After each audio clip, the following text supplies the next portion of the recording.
Welcome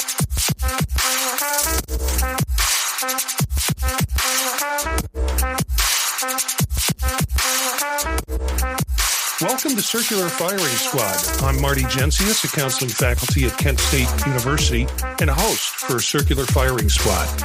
We've got 4 members, 4 questions, and 4 answers for each question. Questions are generated by each squad member, and they run from the thoughtful to the trivial. We're going to do something different tonight. First of all, let's find out who's here, and then I'll tell you what we're doing. Hey, everyone. Jenn Cook, Associate Professor, New England College. Hello, my name is Dr. Gina Martin, Assistant Professor at University of Wisconsin-Whitewater. Hi, I'm Steph Martyr. I am a doctoral candidate at Kent State University, practicing clinical counselor and co-host of Grad School Deconstructed.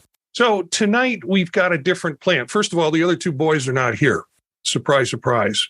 So Eric and Elliot aren't with us tonight. So we're going to do a smaller show, but we're going to do something different. We were getting ready for a show, and Jenn pointed out that, hey, we asked that question. I'll just come up with one in the moment. And none of us knew what the question was going to be.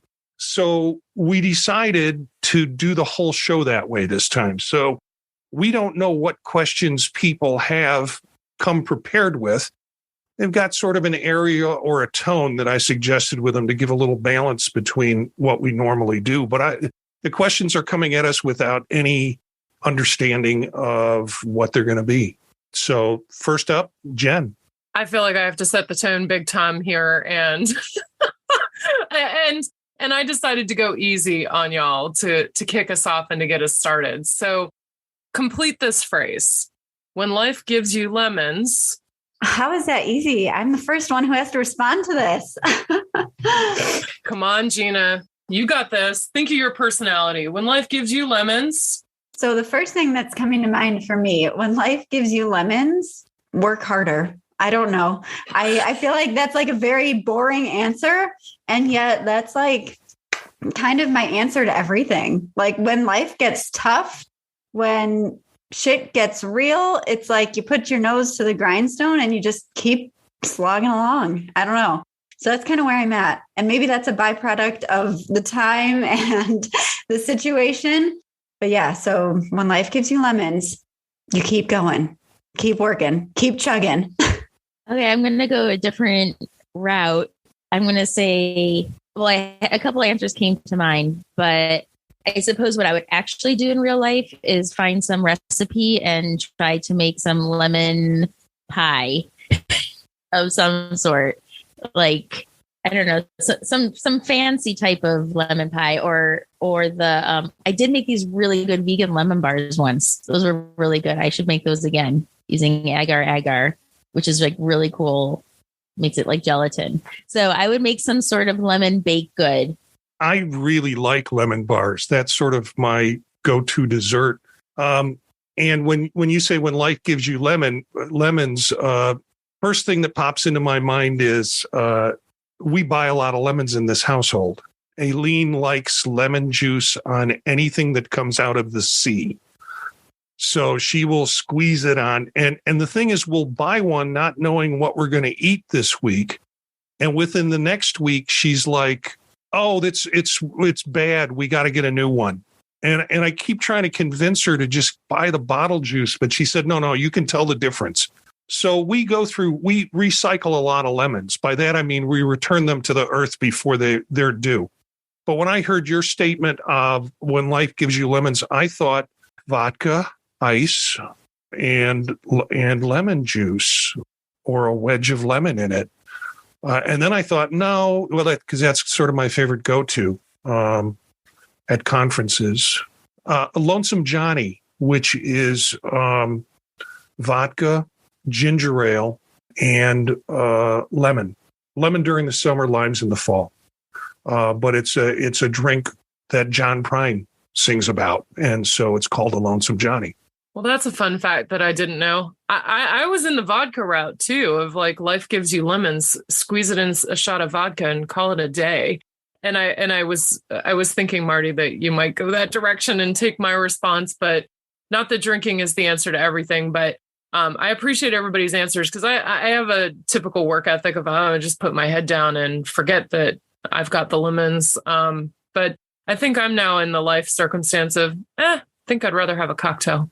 My next question, we're switching gears a little bit here into the academic world. So I've been thinking about this as I'm starting out a new year with new students in the classroom.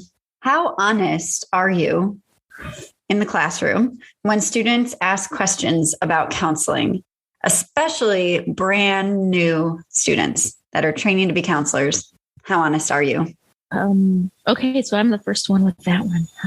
Actually, yeah. Okay, there's a line. Sorry, this is like complicated, right? I have to like get my thoughts and gather them.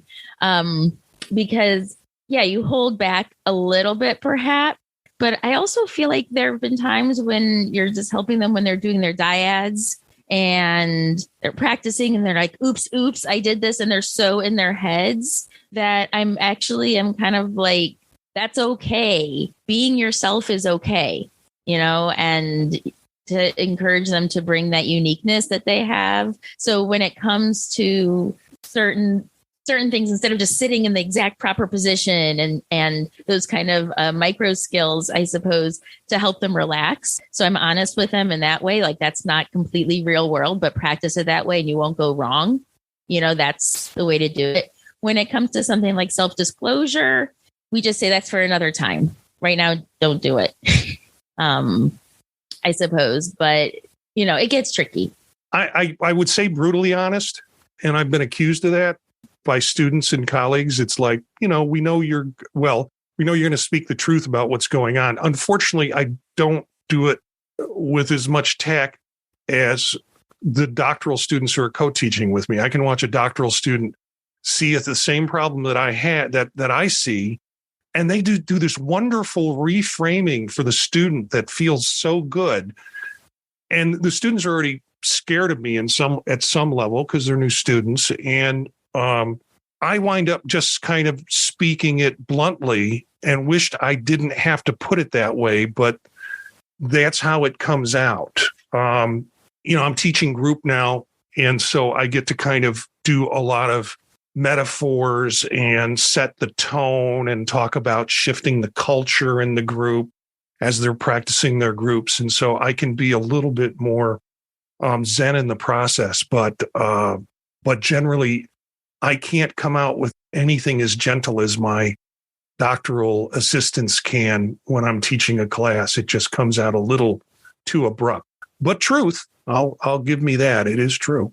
I guess it depends on what I'm being asked and what kind of truth I have to tell, because I think that there's different levels of truth for different circumstances within the classroom, depending on developmental level, but also in terms of, is that something that needs to be publicly told as a truth, or is that something that I need to pull a student aside and tell the truth individually? So when I think about like individual truth telling, I think about like with a student who'll say like, do I sound abrasive?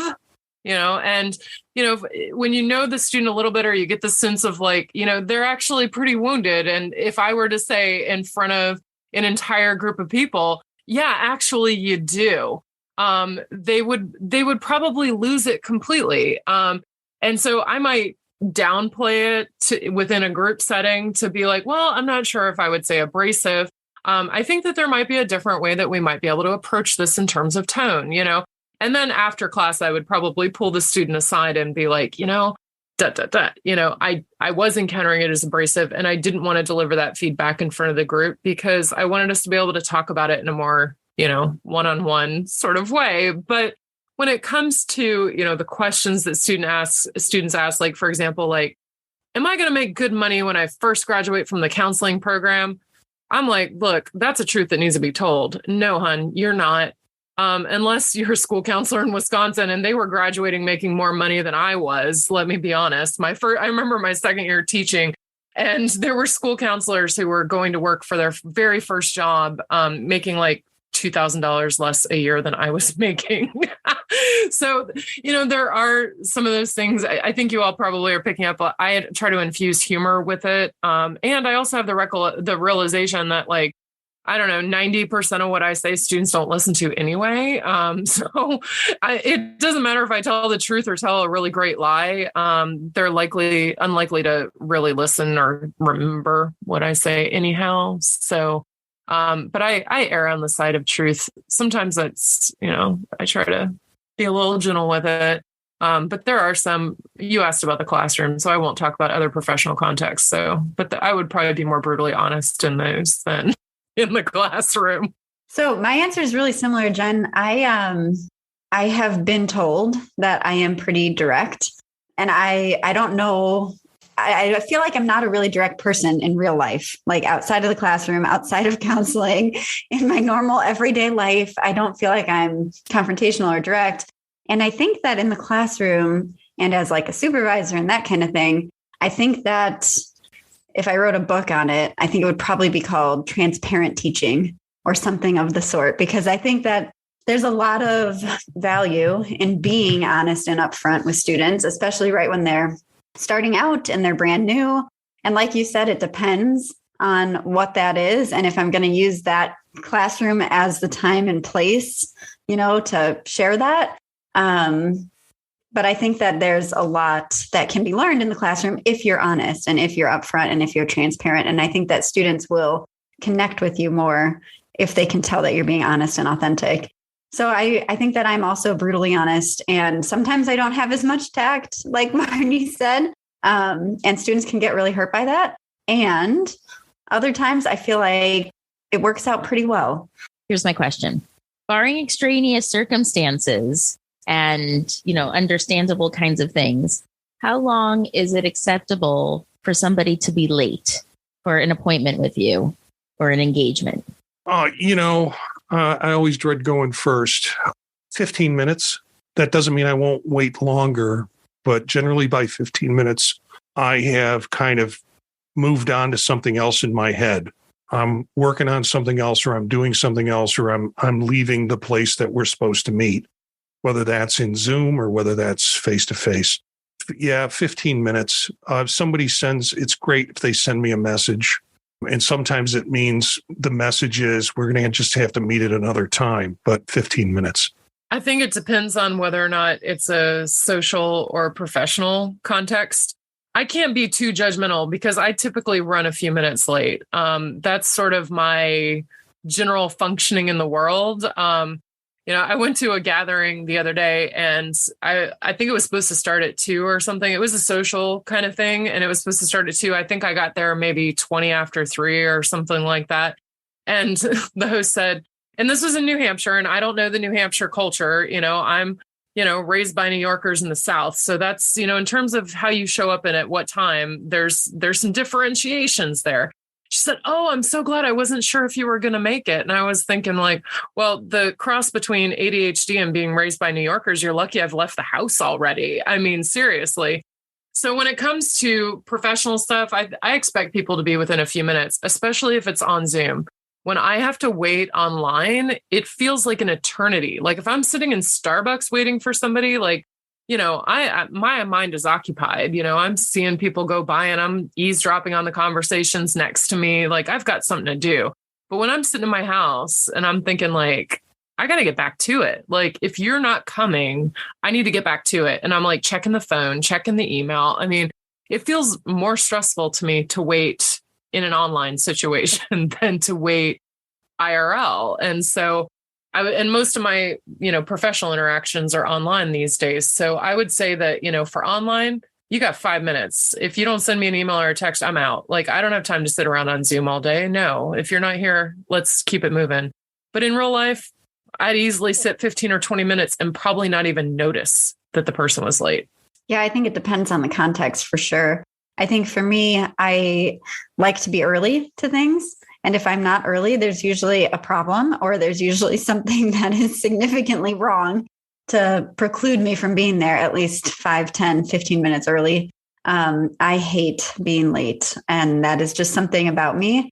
My family has historically always run about 30 to an hour late for as long as I can remember. And it has always driven me nuts. Every time we get in the car, an hour past the time we're supposed to be there, my heart starts beating and I'm like very uncomfortable.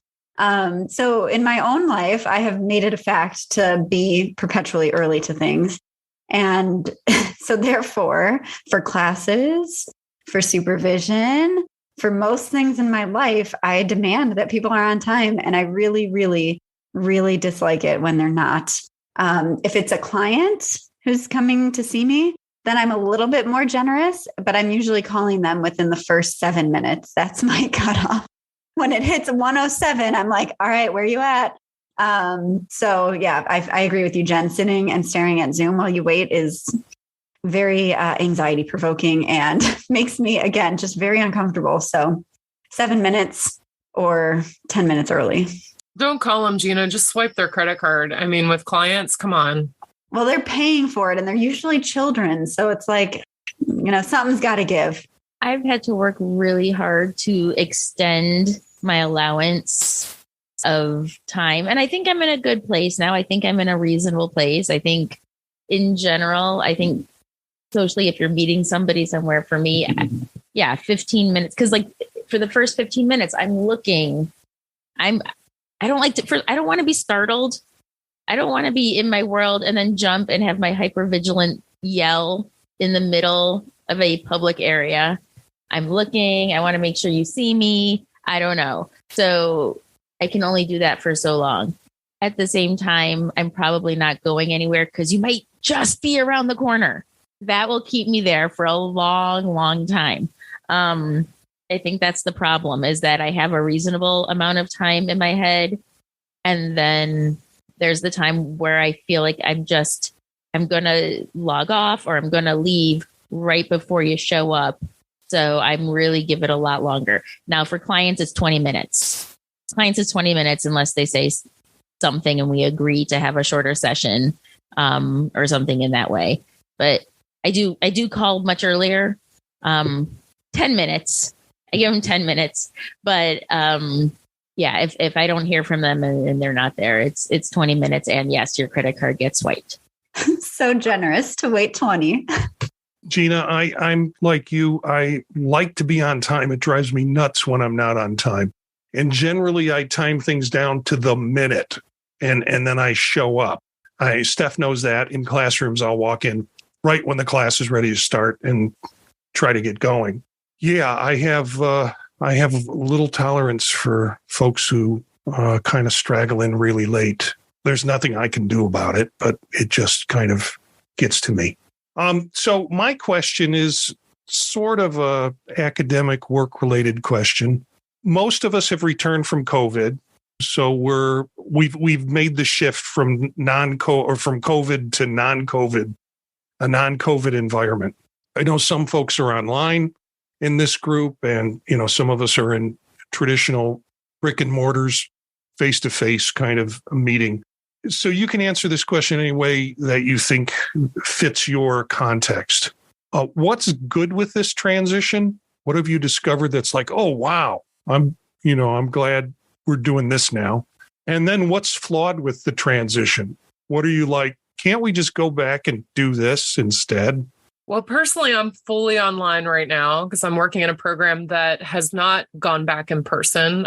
We have two campuses, and the campus where my program is housed is a smaller campus in Manchester, as opposed to the flagship that's over in Henniker. And they decided that the fine arts students needed to be back in person more than we did. And we've been very successful at being fully online. And so, we haven't transitioned back. Part of that has been fine, surprisingly, because I think I've learned that online work and work from home is not for everyone.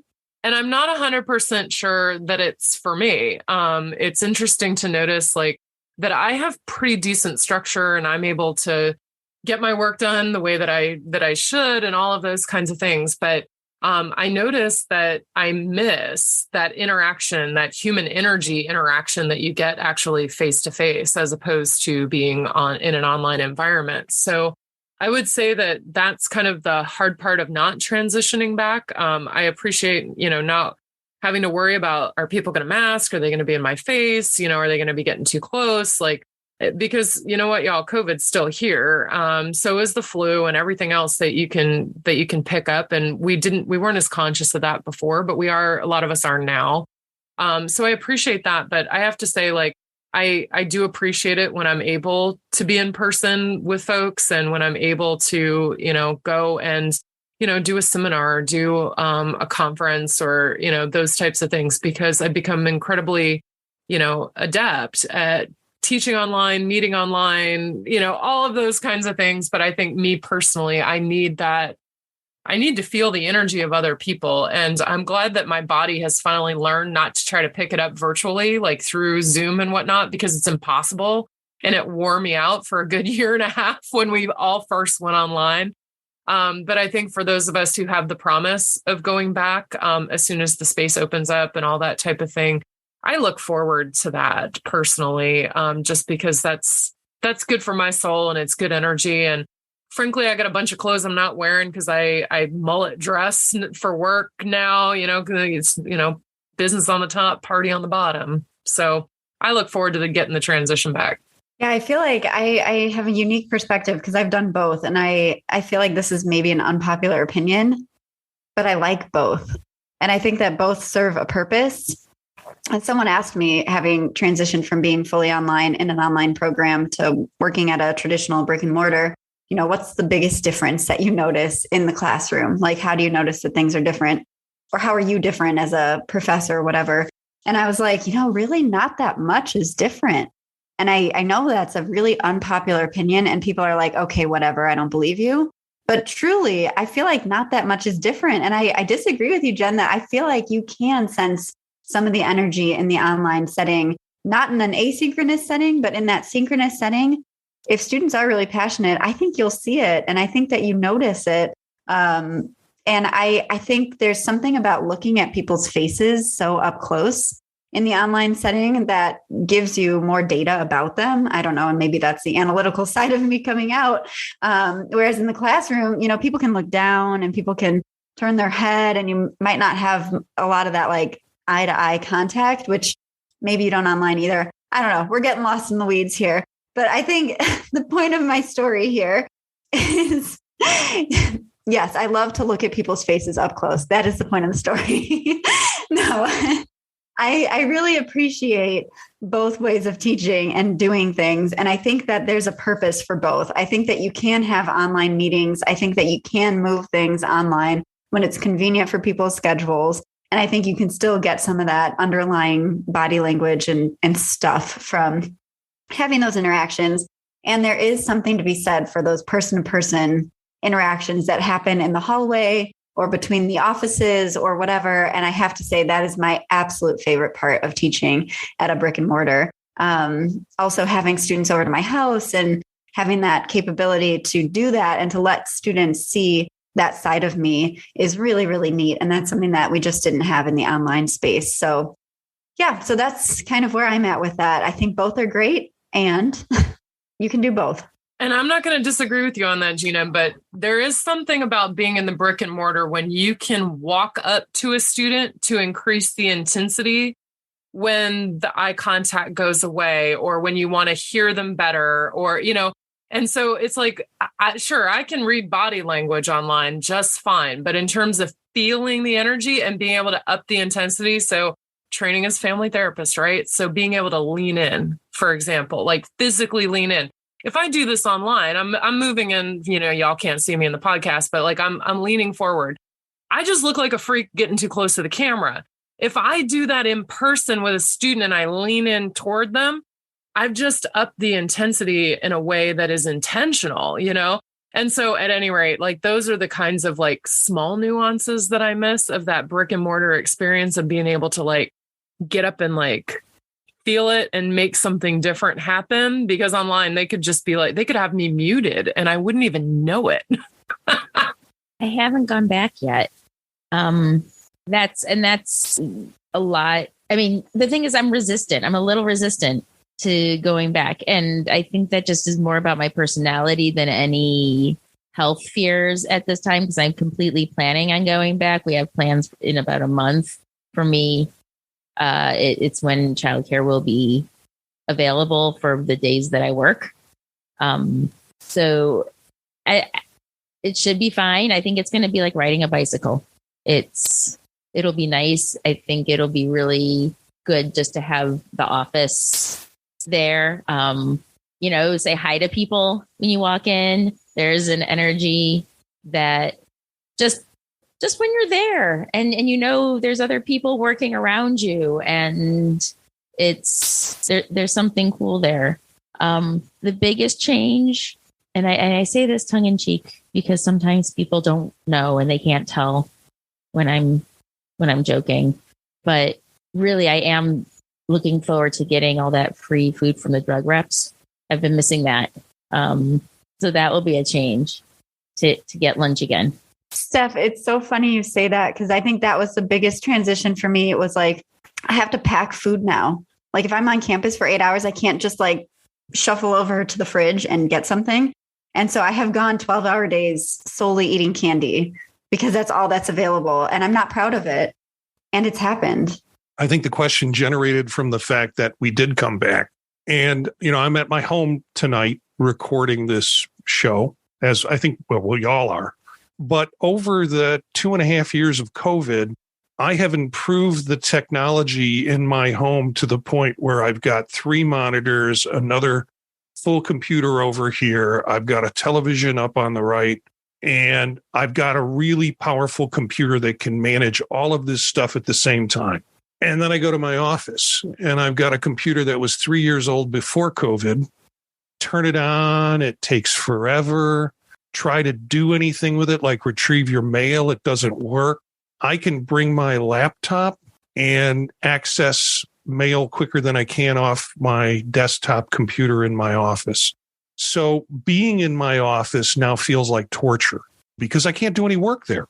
And, if I'm doing it, and I'm doing it on one small computer, whereas at home, I can do it on 3 30-inch monitors at the same time. So I'm incredibly more productive at home. So going to the office, I do go to the office because now we're expected to be back. And I'm there for meetings that are in-office meetings. But a majority of meetings that I'm having with students, they want to do Zoom. They don't want to drive to campus, find a parking space.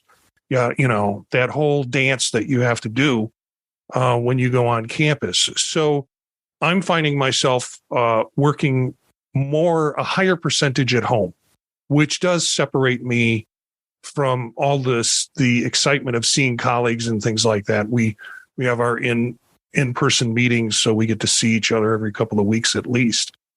Other than that, time's coming into the office. I'll tell you what is really good for me in the transition back, however, is teaching. I was realizing after I got back how stale I was getting teaching on Zoom. That, the kind of thing that Jenn talked about, being able to be present. Now, it was scary when I came back. I almost felt like I had forgotten how to do that. Steph said it's like riding a bicycle at some point, well, yeah, if you haven't ridden a bicycle in 3 years, the first time you get on again, you're still feeling a little shaky with it. But now I really like it. Now I really appreciate that part of my job is the teaching that's done in person, particularly the courses that I'm teaching that require that kind of engagement and interaction. It's easier to do groups in the round than it is to do them in the flat screen with cells. So yeah, that's the good and the bad. And the ugly right now is our building because they're doing all sorts of construction on it to build a brand new business college building next door to us. So it's a mess in our building as they work on the infrastructure. And so I guess that would be the ugly. So that's all our questions for tonight, except we have one final shot question. What is one thing you'll never turn down? Coffee. Candy. Bowie memorabilia. Oh, I like that. Bowie memorabilia. I wrote this question up last week and had an answer in my head for it and then forgot about it. So the first thing that popped into my head was caramel corn. I thought, nah. Then I thought a joke. Then I thought a sarcasm. But the one that I settled on was an opportunity to dissociate. I will never turn down an opportunity to kind of just have an out-of-body experience, particularly in meetings. That happens a lot for me, which is okay. So thanks to the squad, Jenn, Gina, and Stephanie. Look for some of these characters on their podcasts on thepodtalk.net. You can find out more about them at circularfiringsquad.net. Our theme music is from Menage a Quad, Real Swing Shet. That's it for this episode of Circular Firing Squad. Ready, fire, aim.